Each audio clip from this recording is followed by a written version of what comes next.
Welcome to NWOET Know It Now. And today we're going to be talking about Kami. I'm Dr. Roger Manier, Executive Director of NWOET, many years classroom teaching experience, and currently helping districts throughout Northwest Ohio with classroom technology.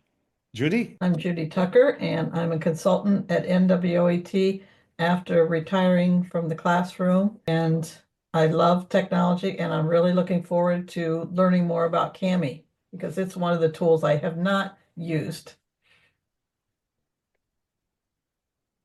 Oh, tell us about yourself and then tell us about Kami. All the bells and whistles. I love this title. I can't wait to see, what cool things we're going to learn today. Yep, let's jump in. So I'm Hope Hopkins Fawcett. I teach full-time for Elmwood High School, and I work for NWAT as a classroom curriculum technology specialist. Kami is one of my favorite tools. I use it at school pretty much every single day.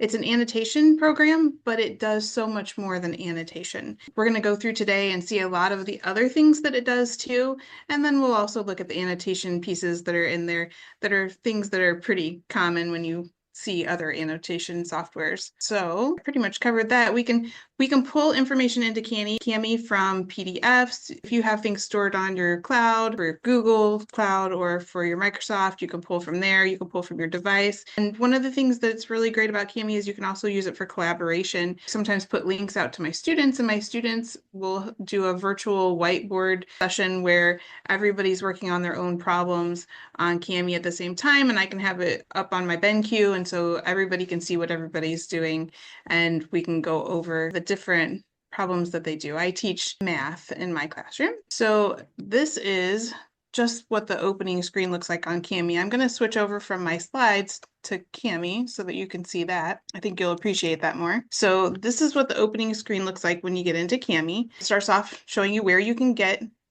pull things in from. So like I said, you can pull it in from the cloud or from your computer. Kami also has a library of resources that you can pull from. I'm going to scroll down here because it gives some of the better it gives you just pictures of a few of the templates that are in there, like a hamburger writing template. There's one that, what do they call it? It's a pyramid, gratitude pyramid, sorry. It escaped me there for a second. There's a gratitude pyramid that I use with my students at the beginning of every school year where the kids go through, and it helps me get to know them a little bit better. Let's see if that one will pop up here. Probably will come in close to the top, or I can search for it. Now, Hope, Kami has both a paid and a free version. Is this available on both versions, or is this just in the paid? This library of resources is available for both. Cool. So I was just going to ask you as well because those templates look really cool. They sure do. There's some really nice ones. And I thought I knew things about Kami, but I have never explored those different templates. And I think I need to spend some time looking at them. There's a lot of great stuff in there. So this is the gratitude pyramid I was referring to. I use this as a getting to know you activity at the beginning of the school year. And then I have kids also use different tools on Kami to fill it in. So that way they're learning about the tools and I'm getting to know them at the same time. Makes it a little more valuable that way. But that's just one of the templates. There are a lot of different templates. Yesterday, I was actually looking through here just to see what else was in here that I hadn't explored before. And I wonder the arts. I was like, oh, they have the staff paper for if you're writing music. And if you keep going through, there's like page after page after page of these.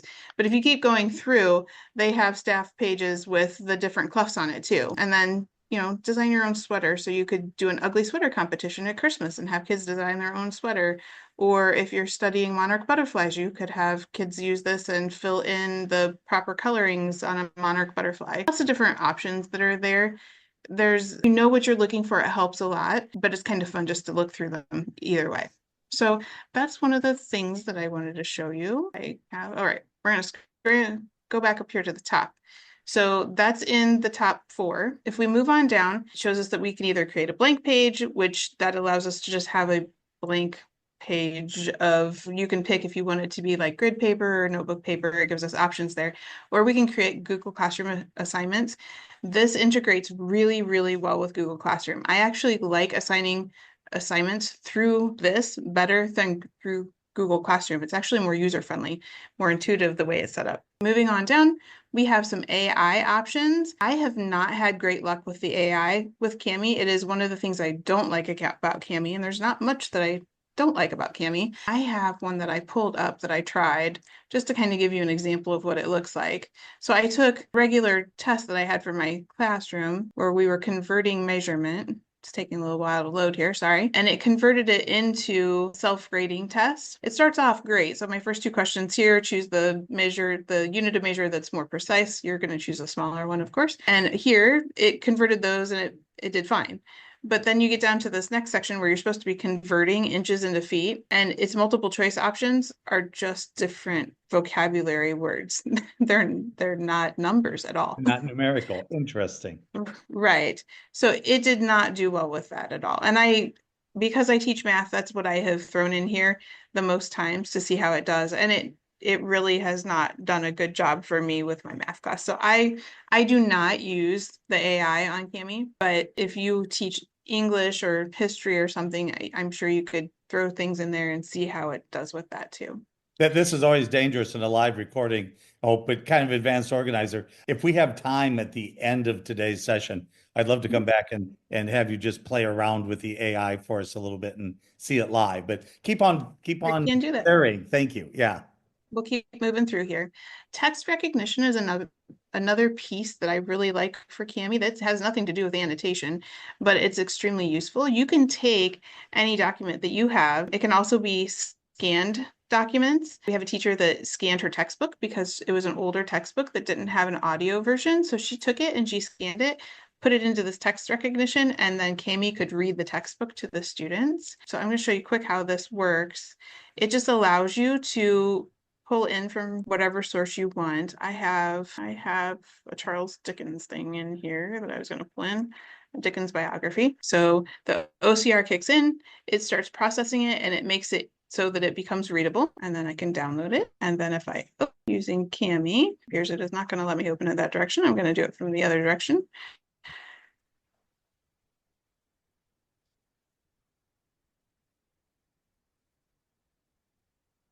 Nope. I see your Kami export file there. There it goes. It's going to pull it in, and I'll be able to set my cursor where I want it, and it'll read it to us. It took a little longer than I thought it would, waiting for my tools to come up on the side. All right. So now I should be able to select read aloud and hit play. And it goes through and it reads it to you. So I like that it highlights the part that it's on. His father, John Dickens. And hope we're not hearing it very loud, Okay. but when okay. you're there in person, it's a good, clear, loud voice, correct? It is. It's a good, clear, loud voice. And I love that it highlights each word as it goes through. So that way the student can follow along. That's a real important thing on read aloud, text to speech, because students can actually improve their reading when they listen to text that have it highlighted. So Correct. since you've converted this image, a PDF in this case, to Mhm. text, can I download this so I can, add text, delete, change things if I wanted? You sure can download it. Yep. Once you have it in here, or do you mean the audio file? No, the text itself. Can you download the audio file? Oh, that'd be cool. I don't think you can download the audio file. Okay. You can download, once you have things in Kami, you can download them back out. Yeah. With the annotations or without the annotations, depending what you want. So if you want to go back to a clean copy and have things without the annotations, you can do that, or you can do it with. No, there is software that you could capture that audio while it's reading it to you. Kami does not do that itself. So that's cool. That's true. Although I'm wondering, now you have me thinking, I wonder if I did a screen capture comment, which is an option on Kami, I wonder if I could screen capture it reading. That might be a possibility. I would think so. Yeah. Something that I could play with. Yeah. Okay, so that is that feature. Let's get back over. But so back to the downloading, I could have put it as a document in my Google Drive or whatever. Yes. Mhm. Yes, definitely. All right, let me get back over here and get myself back on track. So we talked about text recognition. I want to talk about split and merge. So if I go back out to Kami's main screen, open a new window of Kami, That'll help, or a new tab. We talked about text recognition. The split and merge is another tool that is really helpful that I don't think people know they need it until they have it. And then they're like, how did I live without this? Because it's so useful. So split and merge allows you to do just that. You can either take a document that you have and you can split it up, or you can take multiple documents and combine them into one document. So I'll show you real quick. Let me open up. You know what? I will open. I hate it when things aren't in alphabetical order. That is a fault with Google that I don't know if anybody else has that pet peeve about Google, but I do have that pet peeve about Google, is that things come up. You can choose if you want it in alphabetical order, if you want it in how recently you used it. And mine always comes up in how recently you used it. And I don't know how to set it the other way. So anyway, Do a log on that. See that little A to Z there? That wouldn't put it in alphabetical order? it does, but I don't like that it doesn't automatically happen. I Yeah, would I rather don't it just know. automatically happen. You want to just always come up in most recent used. Right. Which Mine makes does, sense. So- yeah. Yeah. These are forms out of my LPDC, my personal LPDC file. And I just want to show you how you can combine things. So you can split things up by dragging them. You can drag things off and make a separate document out of it. Or if you wanted to combine everything together, I could take this one and slide it up here, combine everything together. And then once you have things where you want them, you can rename them, and then they will export, and you can choose if you want them to go just download them into your computer, or if you want to move them back into your Google Drive, or you can open them up on Kami from there directly, or you can use OneDrive. But it just gives you a nice option. When I'm setting up my lesson plans, I guess not my lesson plans, my daily lessons is the better way to put it. And I have like my notes that I'm going to do with my students, and then I have pages out of the textbook that I'm going to do with my students. I have all those things. I use split and merge, and I put it all into one place. So that way I don't have to flip between screens with my students. Everything's already there and loaded, rather than having to wait for, a device that may or may not be slow to load things up as we go through. So I love split and merge. I use it a lot. And I think it's one of those tools that you may not realize you need until you see it. And then you're like, oh yeah, that would be really useful for what I do. All right. So those are the main tools that are on this screen. We're going to move into an open document with Kami, and it's loading here. I believe this is going to be an activity that I did with my students. So like I said, I teach math, so most of what you'll see from me in presentations will be math related, although I do inclusion in other classrooms, so sometimes I have examples that I can pull from there too. But this one is a math one. So specifically annotation, marking up is a highlighting tool. You can choose to do just a text highlighter where you're going to highlight over top of text that's already there. You can do a freehand, so you can draw it in the way you want, or a box highlighter, which is actually the one I like the best because I'm not good at freehanding and making things look good. So I'll create boxes on top of things. There's a nice size palette of colors here that you can choose from. And if there's something else that you want, there is a huge selection here that you can pick from. So you might take what the student did and highlight in green. You got these right, but these two in yellow, you have the wrong units on, or whatever. Correct. Like today we were calculating surface area. So I was highlighting the different faces of a shape to help them visualize which part of the shape I was talking about as we were finding the area of that face of the shape. And then we'd move on to the next face, and I'd highlight that in a different color. So that's one way that I use it. There's also a strike through feature and an underline feature that you can use underneath markup. All right. The next is the comments section. The comments, that's what I was talking about, referring back to when Roger said something about being able to have it read and create a recording. The comments, there's 3 different types of comments that you can do in here. Well, I guess technically 4. 4 is just the typical text comment like you would do in any other type of software. So you click on it, it gives you a little dot marker that you can place where you want it, and you can pick what color you want. And again, there's a huge palette there's a nice selection, and then there's a palette that you can choose from if you want more colors. And once you get in there, then you can just put your comment in. So it's not very exciting, but it works. It does the job. I like the others a lot better. The next one is a voice comment. So it allows you to drop your marker wherever you would want it. Again, it's going to be a colored dot. You can pick your color.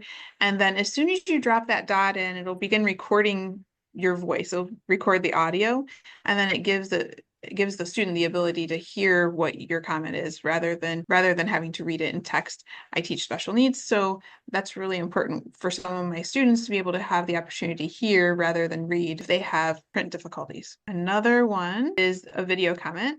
So the video comments, I actually, on the resources page, if you go to the resources page after the presentation, I actually have a video that demonstrates each one of these comments, because since the camera's already in use for the presentation we're doing now, it won't allow me to demonstrate these very well. But this one's a video comment. So again, it'll drop a marker. You can pick your color of your marker, and then it will record whatever's in front of the camera on your device. The last one is a screen capture comment. Again, it drops the dot, but then it will do a screen capture video. And that's the one that I wondered if you could do a screen capture video of it reading something. Yeah. And then that would create a video that you could download and use with your students rather than having them use the software. Okay, those of you watching this for professional development certificate credit, if you send us a screen recording that you were able to do with Cami, we will give you an extra hour. Our PD comes with it. With you complete the quiz, you'll get a second hour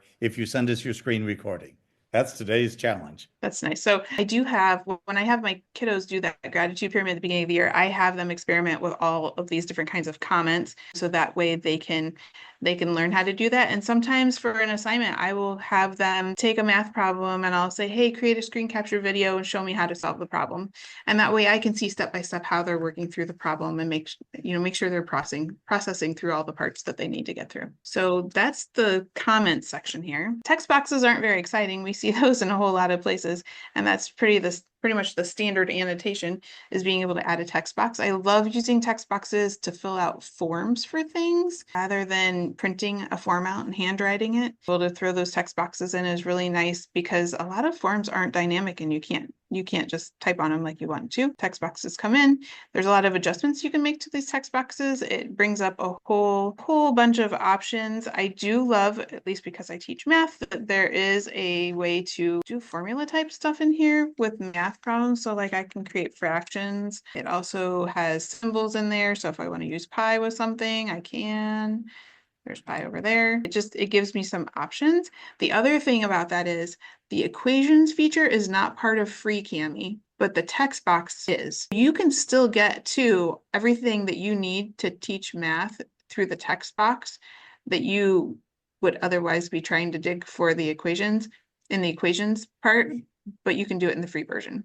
So I think a lot of people miss that because it says equation here, so everybody automatically thinks, hey, I need to jump in and do the equation thing. You don't have to because it's all in the text boxes already. Other options with the text boxes, I'm in the equation, I need to get back out of there. Here, let me turn it into text box. There we go. You can put highlighting behind. When I grade papers using Cami, I will grade with highlights behind it, so that way it stands out to the students that that's what I added onto their paper. And then there's the ability to do exponents and bullets. It just gives you a whole lot of options. You can even do links out to things if you need to. So that's the typical text box. Equations, I already told you, you don't really need them on Cami because you actually have more options using the text box feature. But with equations, you can get to a variety of symbols and you can insert those into what you're working on. But it's not the best way, I feel, of using Cami to put those symbols in there. Can you enlarge the symbol? Make Yes, them you can change the font size just like you can with text boxes. anything else? Okay, cool. Yep, sure can. And you can change the color that you're using. All right. Mhm. Okay, so we've talked about the equation, onto drawing. So drawing is what we use a lot in my classroom. That's all of this was done with a drawing, and my students were doing this also. So if you look, I have my students' initials where they did theirs. Lots of times I'll have my students put their name at the top of the paper and the color they're going to use, and then they just stick with that color for the whole thing, for the whole whiteboard activity that we do. This day they happen to use their initials instead, but we go through. Now sometimes we use this with the here. One worksheet and one student does like problems 5 and 9 and a different student does problems 1 and 3 or whatever. Yep. We do a rotation in my room Mhm. with, you're gonna have every fourth problem or you're gonna have every fifth problem. It just depends how many of us are working that day. But we do it on rotation. Sometimes we write them on the BenQ. Sometimes they use their Chromebooks and I share the document out and everybody's working at the same time working on them. And then later we'll go back and we'll share as a group and explain how we got our answers. Sometimes my students will choose to use text boxes instead of the drawing tool. The drawing tool works really well with a tablet, and I have a picture of the tablet in the resources page, but I use it's an XP Pen Star G640, and it's compatible with Chromebooks. It took a bit I had to test out quite a few different tablets before I found one that worked with the Chromebook, and this one is battery free. You just plug it into your USB port and you are off and running. You can write on it. It acts as your mouse, except for that you're holding a stylus and you're writing on the tablet. So that comes in very handy. Didn't you Alright. say in a previous conversation I had with you that the one you chose was very affordable? Yes. I believe it's around $35. I got them off of Amazon. And if you watch Amazon, things go up and down a little bit all the time. But I believe it was around $35 when I bought them. And I think when I looked them up earlier this year, they were still around $35. So they are very affordable. In fact, I had a student this year whose parent bought one for at home because they were affordable enough that she didn't even bat an eye at spending that money and knowing that her student would be able to use it at home when he needed to. All right, It's a lot cheaper than, say, an iPad with an Apple Pencil. I mean, that's very expensive. So definitely. All right, there's a shapes tool, which again, I don't feel is a very earth-shattering tool. Like it's something that's in so many different programs, but it gives you the ability to put in your shapes. You can put them in so that they're just outlines. For some reason, because I'm putting in a white one, that nobody can see that one. All right, so there's a black one. So you can put them in as outlines, or you can do them as a fill. So that gives you the option. You can change how thick you want your lines to be. And you have several different shapes to choose from. I use the white. That's why it was already on the white, was because if I need to block something out, I just create a box over top of things and block them out that way when I need to do that. So that's the shapes tool. The erasers tool is exactly what it says it is. It's just to go through and erase things. We use that all the time especially when we're using our drawing tool. And then question tool relates back to the AI that we were looking at earlier. Then the add media tool. The add media tool has several different options. It is part of the paid version. So you can add media. And when they say media, they're just talking about any type of graphic that might be on your computer. So you can add a graphic from your computer, or you can take a picture using the camera that's built into your device, or you can go out to your Google Drive and add something, or you can do a Google image search. That's funny. I typed in Apple and I got Apple devices as opposed to actual Apple, which is what I was thinking about, but I guess that's Apple too. So it floats around until I click to drop it where I want it.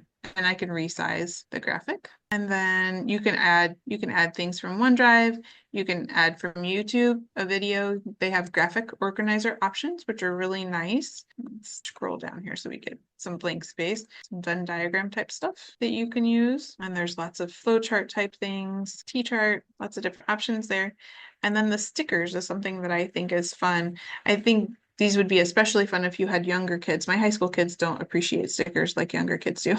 They have a rotation of stickers. So they have some stickers that are in there all the time, but then they have other stickers that rotate in and out seasonally. Like this big progress one wasn't there last week, I don't think. So that's a new one that they put in. But there is a nice variety of stickers that you can use to put on things when you're checking over them. I actually do my grading right in Kami also, because it integrates from Google Classroom so nicely. In Google Classroom, I can jump directly out, like it links directly out of Google Classroom to grade in Kami, and it flows back and forth really nicely. It works really well. So anyway, but I like those stickers. I think they're fun. I use them with my students some, but I think with elementary age students or younger students that they would appreciate them a lot more than my students do. I think even high school kids, it's fun to have your homework have some fun to it. Yeah, it really is some colors, some images. They may not admit it, but I think, even adults would appreciate this. All right, so that's the add media feature. The signature feature just gives you the option to put different things in there that you would use regularly that you want handwritten. So, teachers I have certain assignments that are just for completion. So if my student hasn't finished, I just stick a complete on there. So I have complete, I have incomplete, and then I have an actual signature with my signature in it. But you could use anything that you want and handwrite it. Now, the downside to that signature feature is that you can't do it in different colors. You only have the option of the thin black line to draw it with. So that would be the downside to the signature feature. All right, we're gonna look at these tools up here. The most important one up here is being able to export things. So when you're finished with something, Kami, you can export it. Move that down. There we go. So you can print it with the annotations, which I do print to PDF all the time with my annotations. When you do that, it flows out slowly, but surely it processes. It doesn't always work that slowly. And then you can print it if you want to print it, or you can save it as a PDF. I have a folder for my students' work that I save everything into. I have one for every class period, so that anything we do in class, I print it to PDF, and then I post it to Google Classroom in the stream. So that way, if somebody was absent that day, they actually have an actual copy of what we did in class, everything that we completed. So that's how that works. All right. And then the share feature. So the share feature allows me to send out a link to my students, or you could do it with another teacher that you want to collaborate with. And it gives you the ability to change permissions for them. So if I do share anyone link, let's pop through. If I let my students be editors, I can actually control what features they can use so that they don't just have free reign to use everything. So say there's a day that I only want them highlighting things, I can leave it so they're only highlighting and so they're not doing other things. But if I don't want them playing with the stickers, I can close them out of the stickers so that they can't get to them. So that's really nice that you have the option to check and uncheck what you want your students to be using. All right. And then once it's shared, you have the link, everybody can open up and you're all working on the same document together. All right. Do you guys have any questions? Well, go back to that screen you just had. I thought one of the things interested was on the restrictions of what students can do. Can you go back to that? Yeah, the feature control option. And if you go down, so yeah, the read aloud, they can have it so that it can be read to them or not. And on the comments, if you go down and take a look at that, again, you can give the student the choice to speak, to say something. And one of the things that I've done in my classroom sometimes is I actually want students to be able to pronounce the vocabulary. I want them to be able to, and I taught science. I wanted them to say the terms correctly. It's argon, not agon. And so it's kind of a fine, skill, kind of an advanced skill. But I really like it when I can hear my students say the terminology of whatever class I'm at. And this would give an opportunity to do that and have the students record themselves. And if they're not saying it right, it's like, hey guys, try it again. We want you to sound like professionals. We're prepared, again, especially in the upper high school levels, we want you to be recognized as knowledgeable. And part of that is pronouncing the terms correctly. So this is a cool tool to allow you to do that. That could be very, very useful in like a foreign language class too. Oh, absolutely. Absolutely, in foreign languages. Yes. And they can hear themselves, which is, right. When you're speaking, you don't really hear yourself. And so tons of opportunities here to use this, have the students record their voice, reading a passage, reading the terms, whatever the case might be. Right. Now, did you say all these things that are included in the free version of Kami? Okay. Let me go back over to my slideshow because I have a specific list. Sometimes I forget what's free and what's not. So the adding stickers and the media is part of paid. We were looking at being able to share. You need to pay. I believe the sharing you can do out of the free version. Oh, but because the comments is free. Yeah. Okay. Yeah. Yeah. The comments are free, even the video comments. Okay. So those are free. That's good to know that a teacher could try this, almost all the features that are, to me, are helpful for the free version. And then, as they get more skilled, they might consider a paid version, but. Yeah. Yep. That's true. And I mean, when you look at what's on the paid version, there's not, if you really want the read aloud because you have special needs students that you think are going to need it, that one would probably be the thing that would tip me over the edge to buy the paid version of this. But remember when I talked about the equation part of it, you don't really need the equation part because it's already built into the text box feature. So that one's already there. Yeah, it's always nice to have everything all in one place. But the read aloud, if you use that conversion, that optical character reader that Yes. takes the image and converts it to a text document, you can always just put that document in Google and have Google do the reading for you from a That's Google true. Doc. So That's there's other ways to do this on the cheap if you need to. if you needed to. Yep. Yep. I mean, the other ones that are over here are adding the media, which is the stickers and being able to use the AI. So I feel like the free version of Cami is pretty good. The things that people would use the most are for sure in the free version.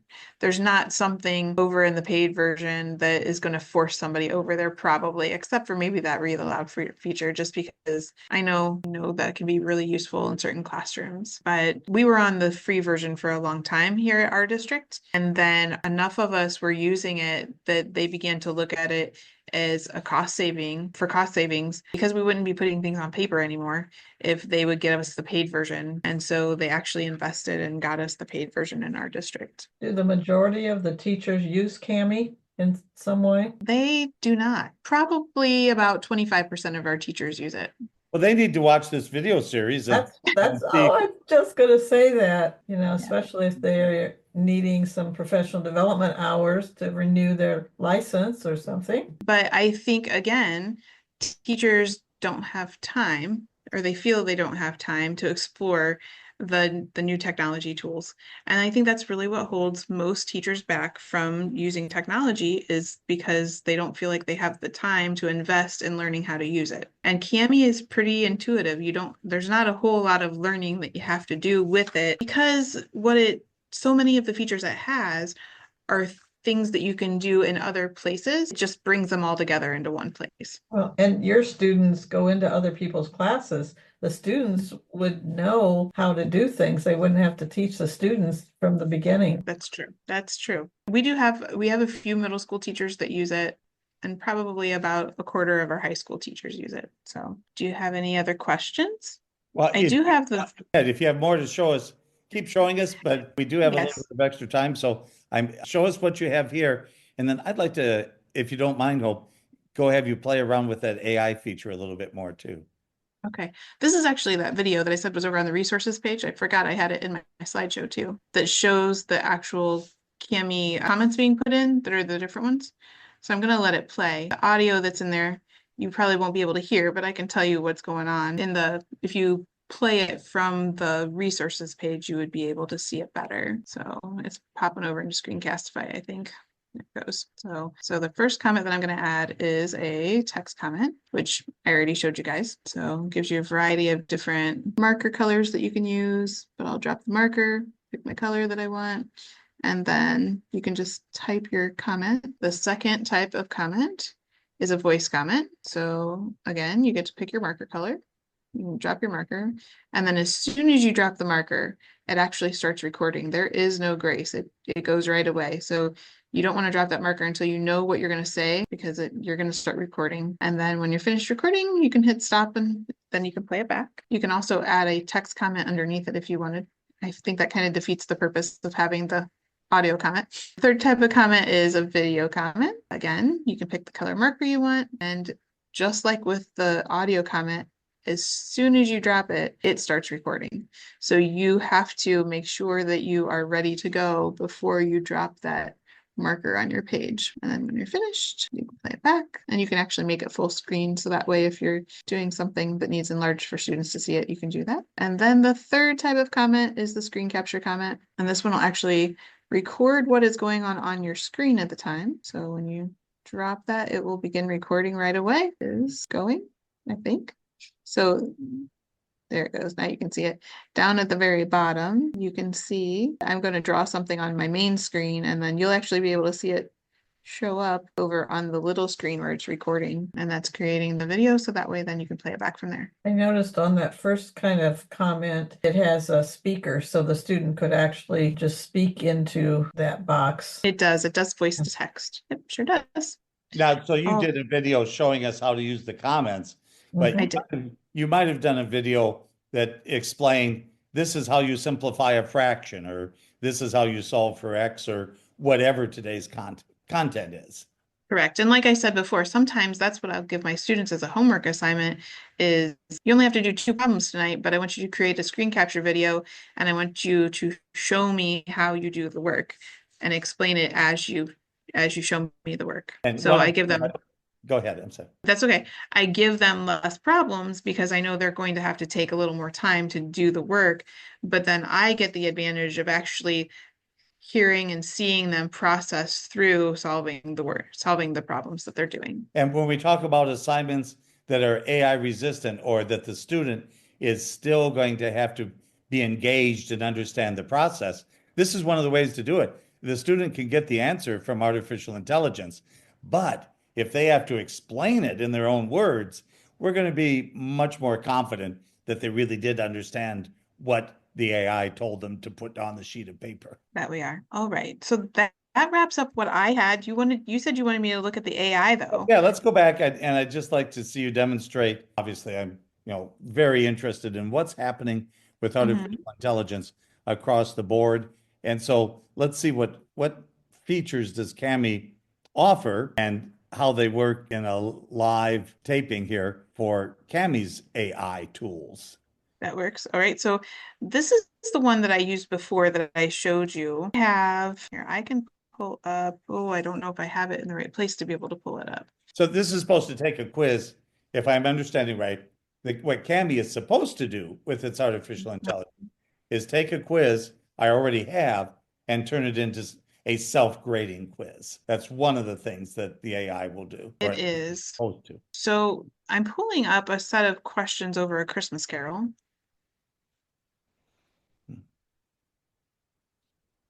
We'll hit the convert button. File must be re-uploaded. Well, that's interesting. And while that's, go ahead.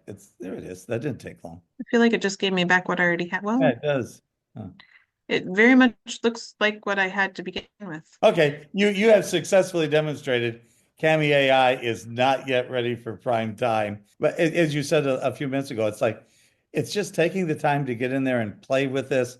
And I mean, just set yourself an hour or 2 hours, even just an hour.